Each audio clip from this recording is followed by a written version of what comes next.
Bueno, muchas gracias al profesor de Francisco por su intervención y damos lugar a la última intervención, que es la de Carlos Fernández Livia, y con esto cerramos el acto del debate.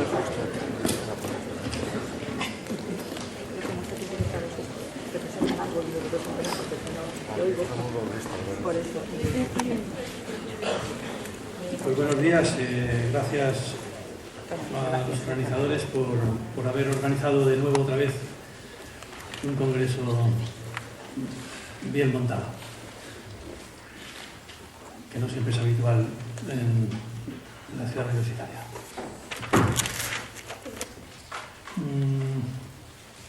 Bueno, yo no voy a ser nada original, les voy a contar lo que cuento siempre porque soy tozudo, y dejo a Luis que ponga,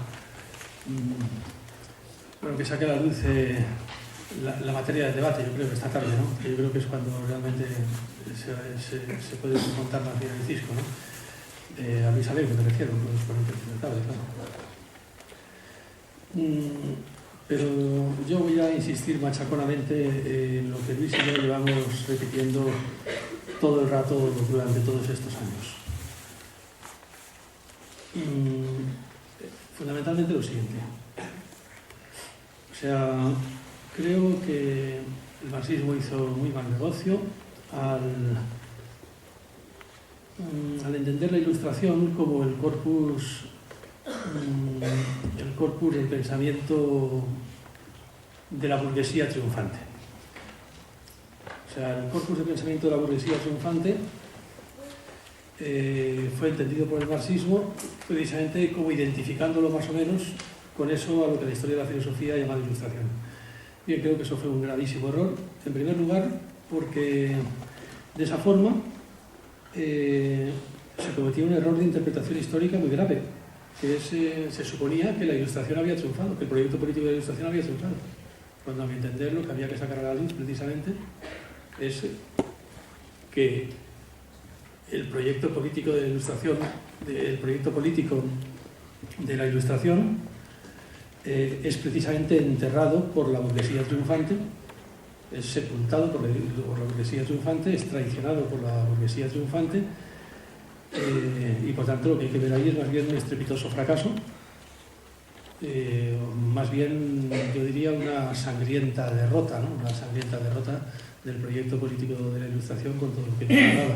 Claro, el primer error es pensar que eso triunfó, o sea que eso que late en Rousseau, que eso que late en Robespierre, que eso que late en Kant, esa república democrática a la que aludía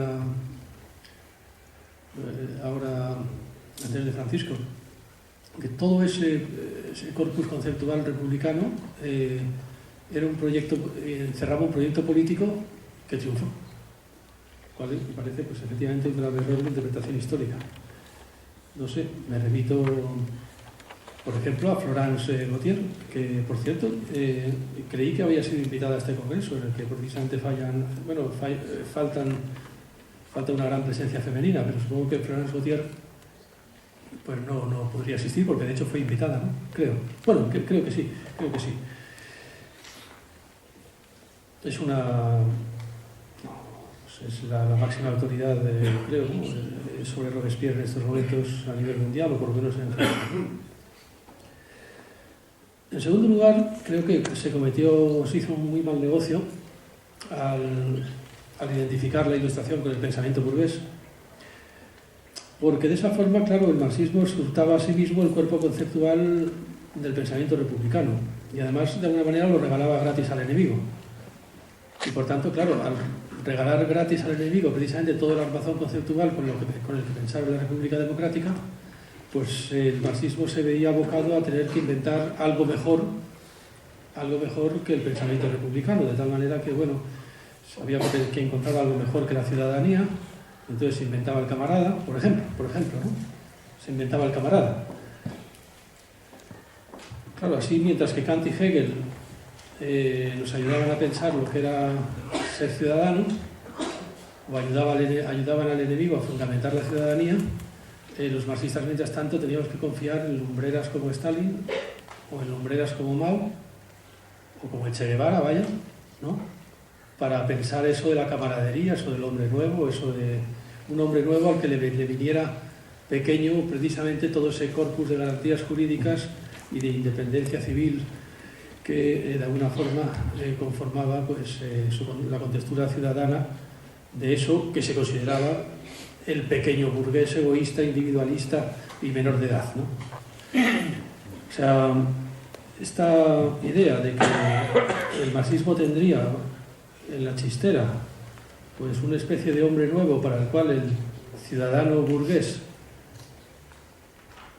identificado más bien con el ciudadano pequeño burgués, egoísta, individualista y libre, sería un menor de edad, pues creo que nos abocaba a una situación que no tenía salida. O sea, era poner a competir, como digo, a Mao o el Che con Kant y Hegel en una lucha pues francamente desigual, ¿no? Era algo así como el enemigo tiene razón, pero nosotros no nos preocupa, ¿no? El enemigo tiene razón, pero a nosotros no nos preocupa porque nosotros tenemos algo mejor que la razón.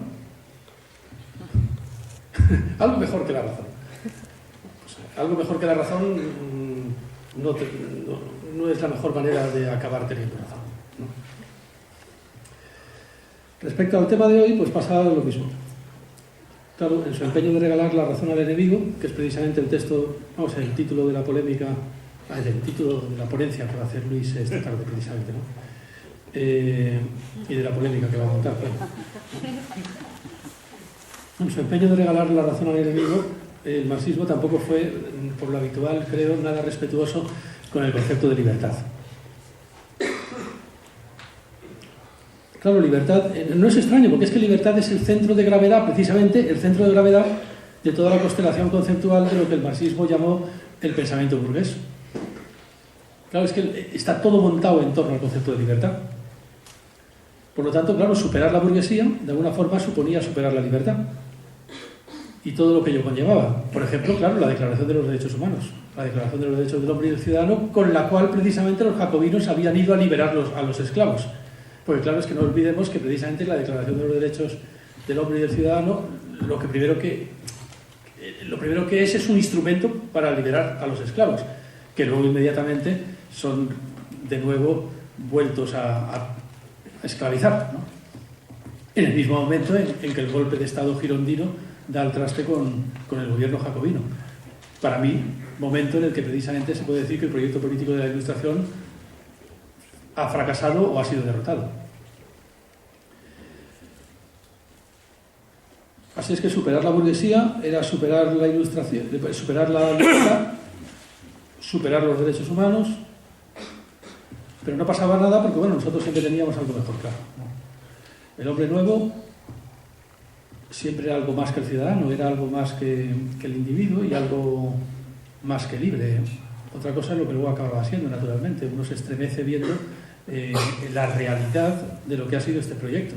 O sea, uno se estremece viendo, en efecto, lo que ha sido pues, la consistencia social, anímica, vital de la camaradería, de eso que se ha llamado la camaradería, las tradiciones comunistas, o eso que se llamó, pues, el hombre nuevo en China durante la Revolución Cultural, ¿no?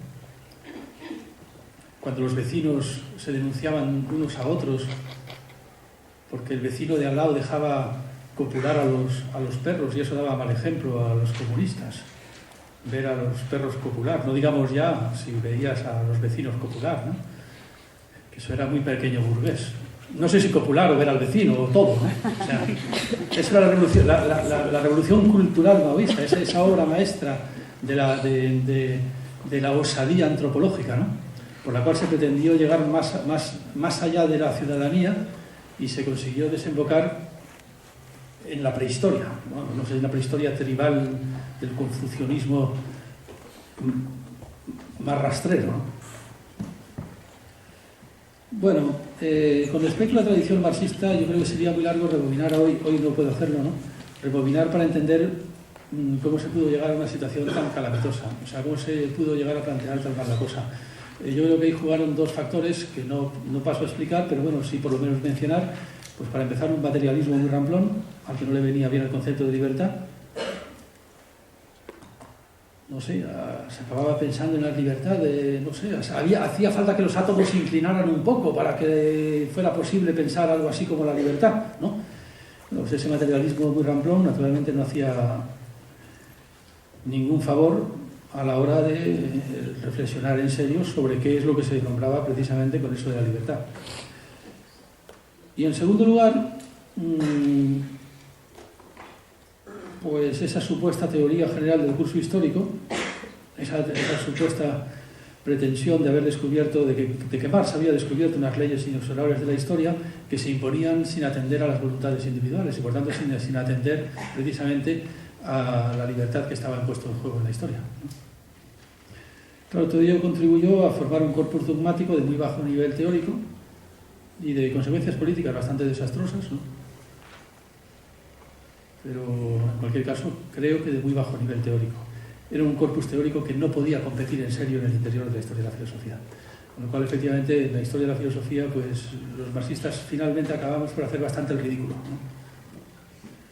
Hay más que ver, por ejemplo, cuando actualmente en Cuba, pues la facultad de filosofía no se llama la facultad de filosofía, se llama, creo que sí, ¿cómo se llama? Cuando digo, se llama la facultad de filosofía, la facultad de materialismo dialéctico, ¿no? Vamos, es que ha cambiado de nombre. ¿Ha cambiado de nombre? Pues eso debió ser antes de ayer. Yo la última vez que estuve, no. O sea, se llamaba la facultad de materialismo y dialéctica o algo así, no sé, una cosa de ese tipo, ¿no? Y bueno, había que oír a los viejos dinosaurios de la facultad pues hablar de filosofía, ¿no? Luego había gente joven muy buena. Había gente joven muy buena que sabía mucha filosofía y que leía a Badiou incluso, yo qué sé, ¿no? Y a Deleuze, o sea, pero en principio, vamos, ese corpus es un corpus dogmático, efectivamente, pues de una pésima calidad, podríamos decir, ¿no? Bueno, yo no quiero repasar eso. Voy a retrotraerme a los orígenes y voy a buscar en Marx pues el origen, bueno, algún origen del problema, porque claro, algo de culpa tenía que tener Marx, algo de culpa, por lo menos Marx tenía que ofrecer algún texto que diera pie a esa lectura. Respecto al asunto de la libertad, por ejemplo, pues encontramos un texto de Marx en el que, irónicamente, en el Capital se juega de una forma muy famosa, muy célebre, con la palabra libertad.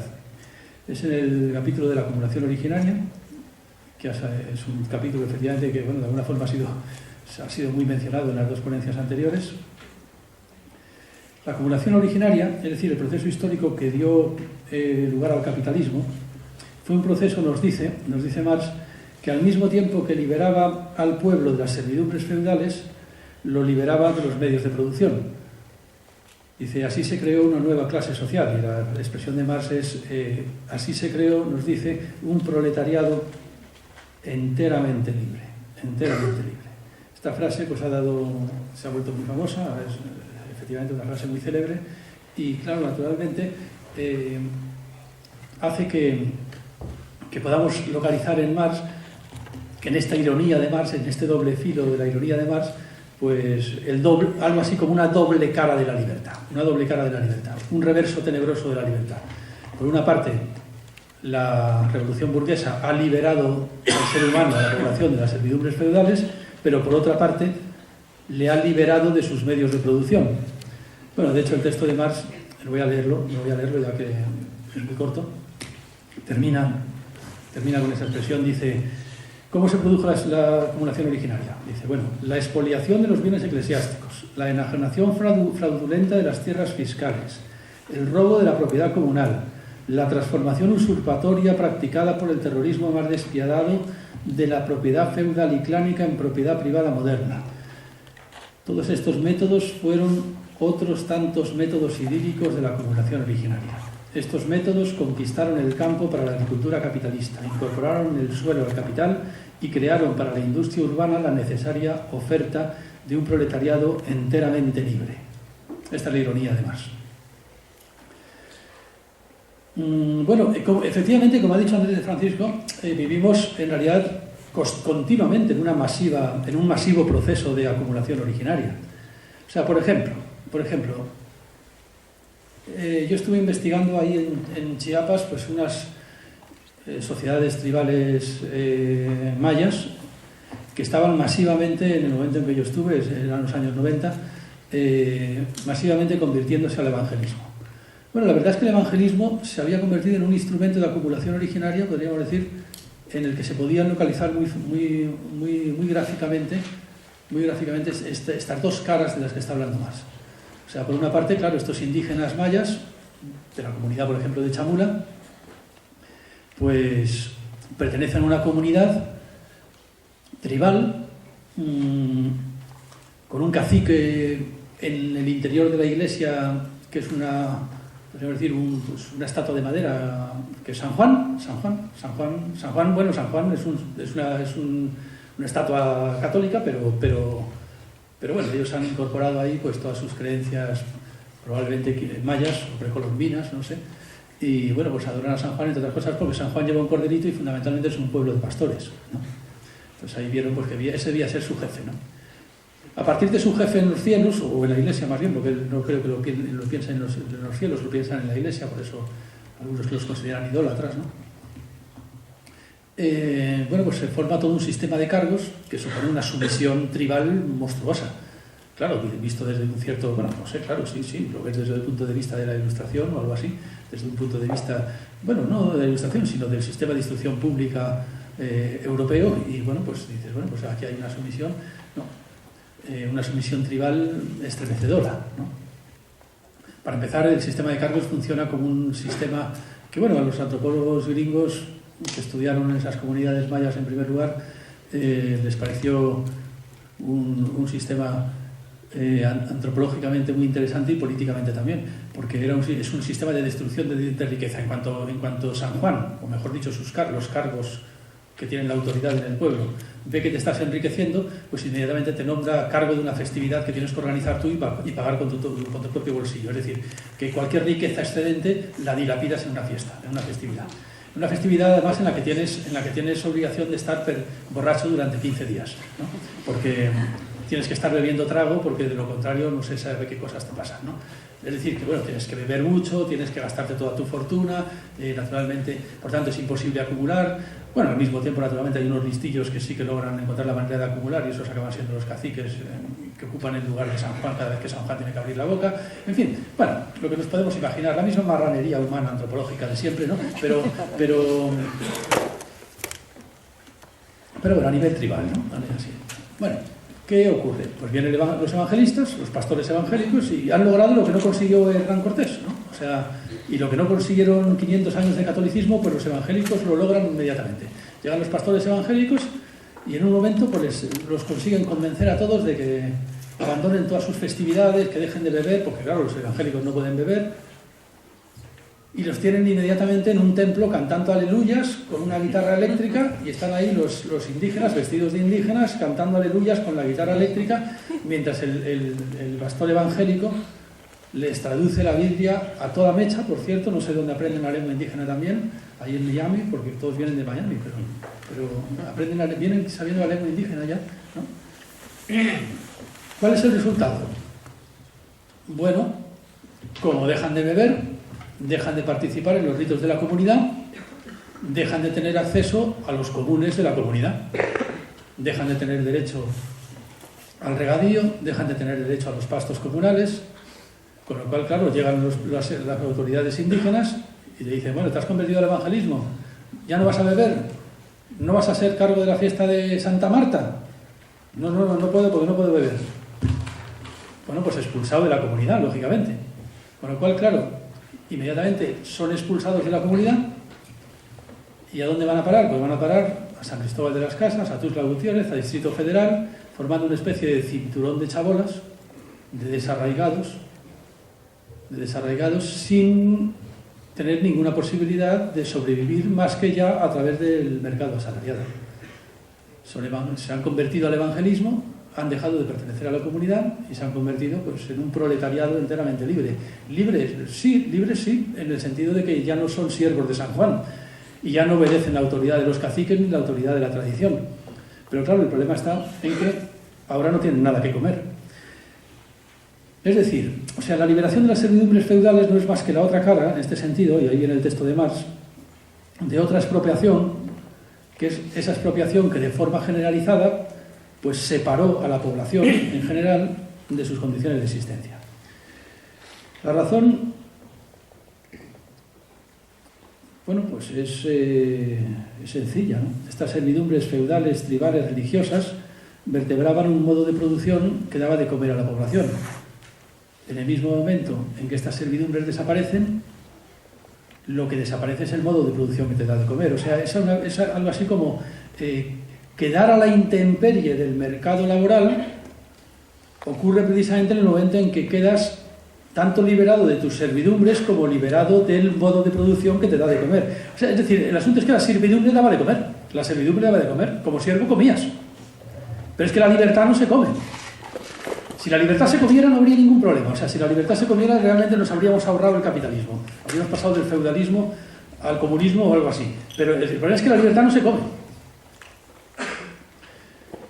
Entonces, claro, se te libera, pero si no se te proporcionan las condiciones materiales para garantizarte la subsistencia, pues sencillamente quedas a la intemperie del mercado laboral. Es decir, en adelante, a la hora de comer, la libertad está vendida a la dictadura de los mercados. Así, en la fórmula irónica, un proletariado enteramente libre, las libertades burguesas, eso que se llaman las libertades burguesas, eso que el marxismo llamó las libertades burguesas, precisamente basándose, entre otras cosas, en este texto de Marx, aparecen bajo el capitalismo como dos caras de la misma moneda. El proletariado enteramente libre es un proletariado para el cual la libertad es precisamente la trampa burguesa por la cual ha sido expropiado de sus condiciones de existencia. Y es verdad que la idílica libertad burguesa es la otra cara terrible del trabajo asalariado. Pero claro, la cuestión es la otra cara terrible del trabajo asalariado por lo que tiene de libertad o por lo que tiene de burguesa?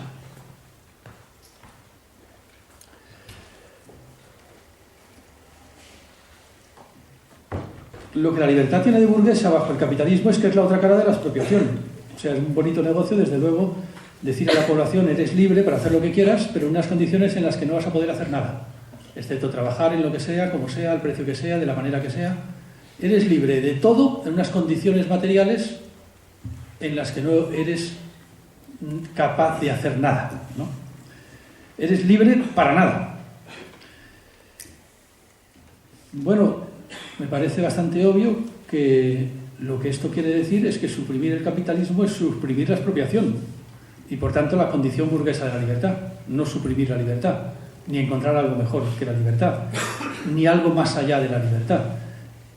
Suprimir el capitalismo es plantear el tema de las condiciones materiales para el ejercicio de la libertad, ¿no? Sobre todo resistiendo la tentación de buscar algo más allá de la libertad, porque es que luego resulta que acabas denunciando a tu vecino porque copulan sus perros, ¿no? Con estos experimentos de que buscas algo más allá de la libertad.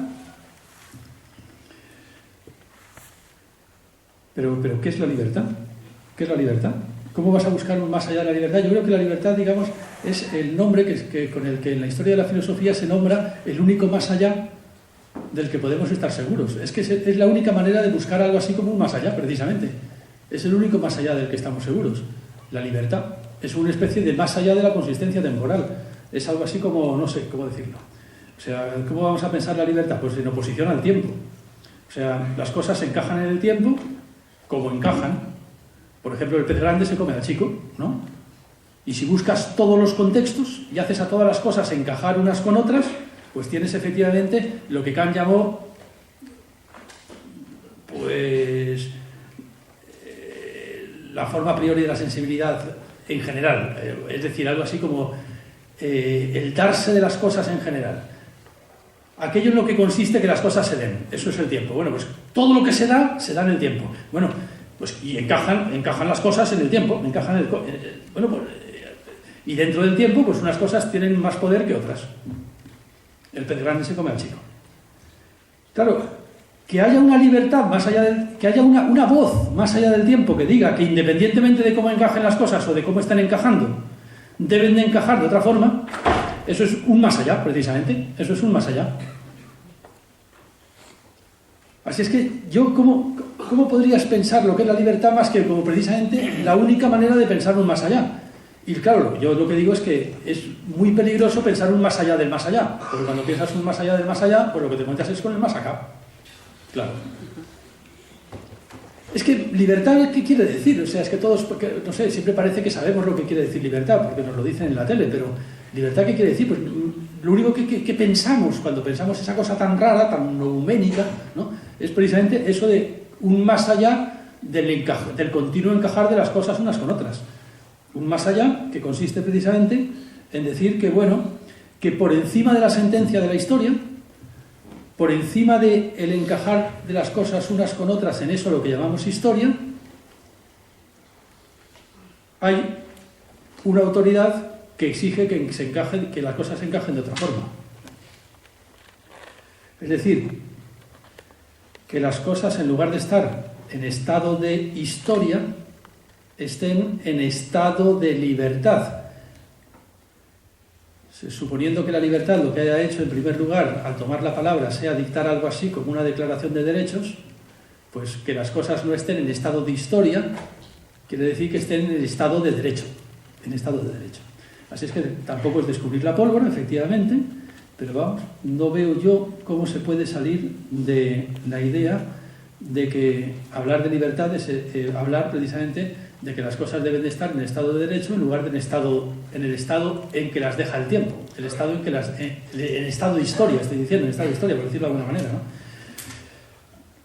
En lugar de que las cosas estén en el estado en que les ha correspondido estar históricamente, que las cosas estén donde deben estar, Esto es lo que se llama, creo yo, efectivamente, pues poner la libertad, poner las cosas en estado de derecho. Y esto no es otra cosa que someter la realidad al dictado de la libertad. Someter la realidad a un dictado que viene de algo más allá, más allá del continuo encajar de las cosas unas con otras en una totalidad a que solamente puede englobar el tiempo. Es decir, se trata de que las cosas estén como deben estar según una autoridad mayor que el tiempo, lo cual quiere decir una autoridad mayor para los pueblos tribales que la palabra más antigua, que de alguna forma al fin y al cabo está hecha de tiempo, porque para eso es la palabra más antigua, la tradición, la costumbre, una autoridad mayor que la palabra más antigua, el poder de rebelarte contra la tradición, y una libertad más allá de la palabra más poderosa. Por eso de que el pez grande se come al chico. Bueno, pues a mí siempre me ha sorprendido que para el marxismo esto no fuera suficiente. O sea, que no fuera esto ¿suficientemente qué? O sea, yo creo que el marxismo tampoco necesitaba exprimirse mucho los sesos para leer el futuro en una bola de cristal. O sea, es más, incluso durante mucho tiempo el marxismo se enorgullecía de no haber convertido a Marx en un futurólogo. Se decía, bueno, es que Marx no tiene por qué sacar una bola de cristal. Yo siempre pensaba, joder, pues ojalá que la sacara. Sobre todo porque es que, ojalá que la sacara de una vez.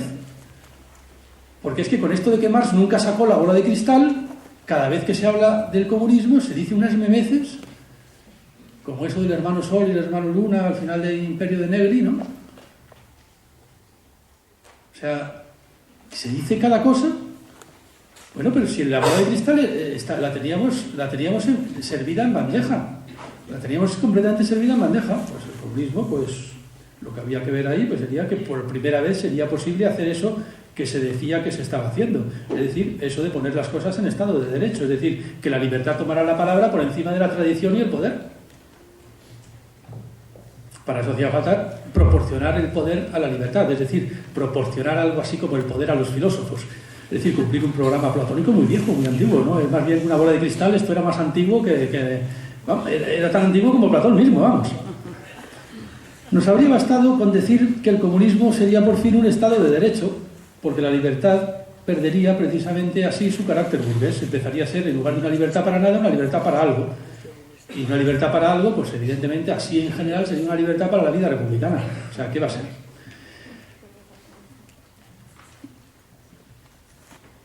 Para eso no hacía falta, desde luego, pensar algo mejor o más allá de la libertad. Lo que hacía falta era pensar unas verdaderas condiciones materiales para la vida republicana. Unas verdaderas condiciones materiales para la vida republicana. Y mira por dónde, para eso sí que saldríamos mejor los marxistas. Para eso sí que probablemente no valían Kant y Hegel, sobre todo Kant, ¿no? Que en eso era bastante lerdo, ¿no? O sea, yo creo que habríamos hecho mejor negocio si hubiéramos repartido así los papeles. Mira, sobre la libertad y la ciudadanía y tal, Kant y Hegel están bastante bien. ¿Y los marxistas? Pues para pensar eso de las condiciones materiales de la libertad, que eso de la materia se nos da mejor a nosotros. Pero claro, si nosotros intentamos competir con Kant y Hegel diciendo que los átomos se inclinan, pues entonces es que, claro, es que es un poco patético, ¿no? Sobre las condiciones materiales sí, porque no hace falta que se inclinen los átomos, lo que hace falta es que los átomos estén donde tienen que estar, para que la libertad, efectivamente, tenga posibilidad de ejercicio material, para que pueda ser la libertad para algo y no la libertad para nada. Para que la libertad no sea un continuo liberarse a sí misma, liberar la libertad. Claro, liberar la libertad es que ni los gitanos piensan así, o sea, que ni los gitanos me refiero, o sea, que tampoco son precisamente las bulerías, me refiero, no pensaban en el pueblo gitano, ¿no? Las letras de las bulerías siempre dicen: quiero la libertad de la marisma, quiero la libertad de los pájaros, quiero la libertad del aire, ¿no? Nunca dicen quiero la libertad de la libertad, no quiero liberar la libertad, quiero la libertad de algo, ¿no? De poner algo en libertad. ¿Libertad para qué? Efectivamente, libertad. Claro, o sea, ¿libertad para qué? Como decía Lenin, que decía Eduardo Maura, efectivamente, ¿libertad para qué? Claro. ¿Qué es lo que quieres poner en libertad? Pero eso es un asunto de condiciones materiales. Para que la libertad ponga algo en libertad hacen falta condiciones materiales. Precisamente es el pueblo gitano, que siempre ha habido unas condiciones materiales muy carcelarias y que siempre tiene en la boca la palabra libertad, porque si siempre tiene un primo en la cárcel, pues eso lo conoce perfectamente. O sea, a los autores de las bulerías no les engañas como a la tradición marxista, con un juego de manos ahí en un congreso de filosofía. Bien. De todas maneras, y termino ya enseguida, solamente quiero 5 minutos para que veamos que de todas maneras el problema efectivamente es un poquito más difícil para mí mismo, desde luego para mí mismo también lo es, porque yo creo que aquí no es solamente un problema de incompetencia teórica por parte del marxismo, ni tampoco hubo sencillamente una especie de mala fe stalinista, sino que hubo un problema más complicado, o sea, un problema más difícil, pero también muy obvio, es el famoso problema de las formas de transición, o sea, eso que se llamó la dictadura del proletariado. Porque claro, o sea, el asunto es si la dictadura del proletariado podía pensarse a sí misma sin más como un Estado de Derecho. Porque bueno, es verdad que Marx tampoco tenía que devanarse demasiado los sesos con su bola de cristal para decir, pues el comunismo sería el Estado de Derecho. Bueno, sí, pero en las formas de transición, ¿cuánto derecho puede permitirse el Estado de Derecho? Y ese es el verdadero problema, yo creo.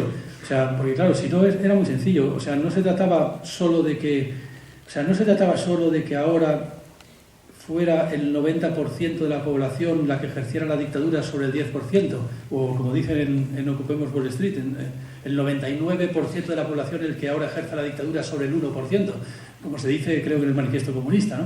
O sea, claro, es que ahora sí, será la dictadura, pero será la dictadura de la mayoría sobre una minoría ridícula que es precisamente la que ha detentado los medios de producción hasta el momento.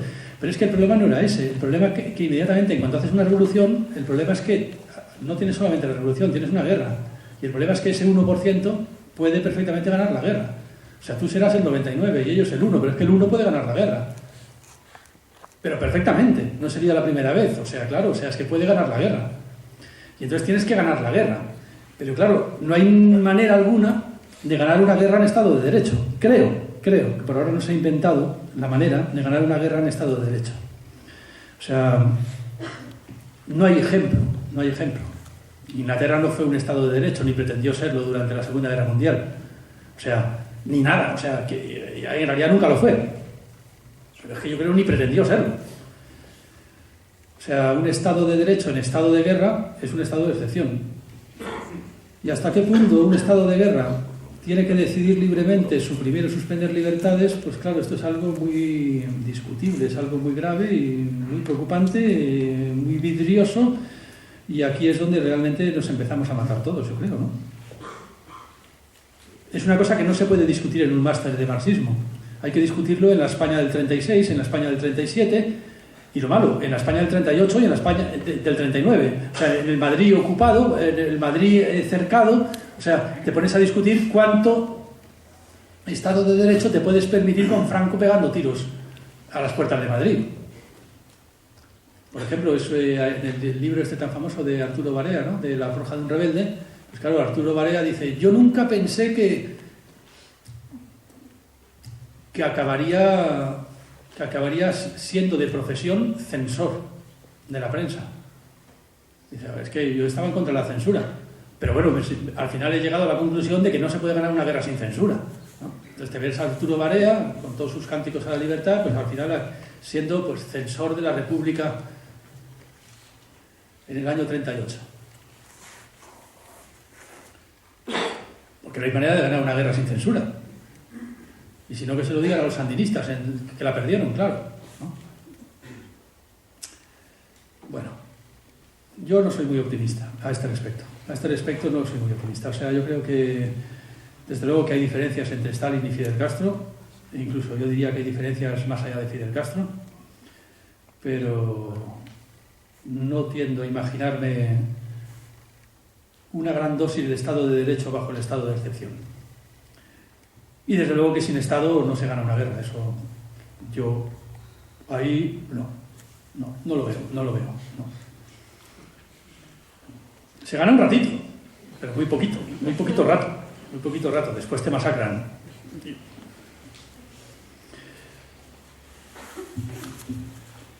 Pero bueno, una cosa de todas formas, y ya termino. Porque esto sí que es una cosa para discutir en un máster de marxismo o en un congreso de comunismo, ¿no?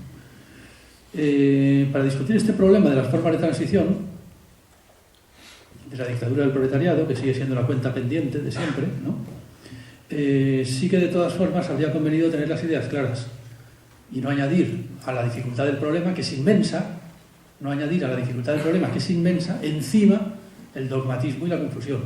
Es decir, no pretender que al suprimir la libertad, encima se está inventando algo mejor que la libertad. O sea, suprimir la libertad es suprimir la libertad, y punto. Y si no tienes más remedio que hacerlo, pues lo haces, pero lo dices, ¿no? No pretendes que encima has inventado algo mejor, el hombre nuevo, camarada, ¿no? El nuevo camarada que no necesita de la libertad porque tiene algo mejor que la libertad, ¿no?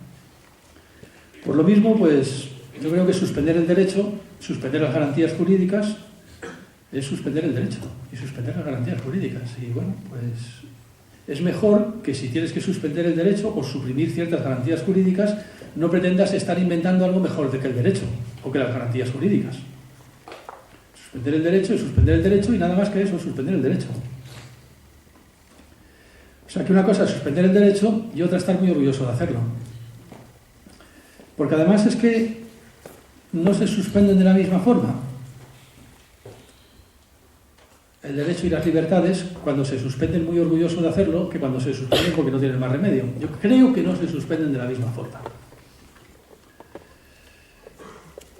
Quizás esa sea una cierta diferencia entre Stalin y Fidel Castro, no sé. Una cosa es suspender las libertades y otra cosa es estar muy orgulloso de haberlo hecho. Y decir que además eso es lo que hay que hacer, y además siempre, ¿no? Independientemente de que haya ganado la guerra o no. No sé, es como cuando se pretende inventar la democracia participativa a base de suprimir la democracia parlamentaria. Esto ya sé que es otro tema, pero vamos.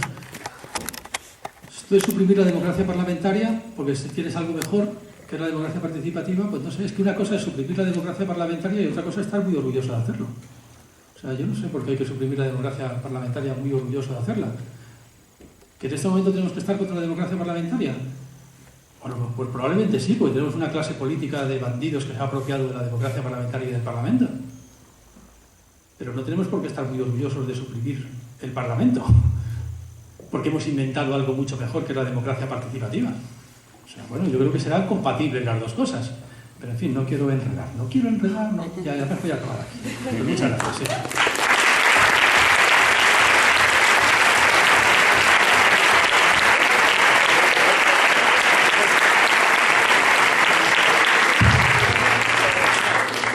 Bueno, reiteramos el agradecimiento a los ponentes y bueno, pues ahora va a durar más o menos el descanso, que durará unos 15 minutos y nos vemos en torno a 25 o algo así aquí para dar lugar al debate. Muchas gracias a todos.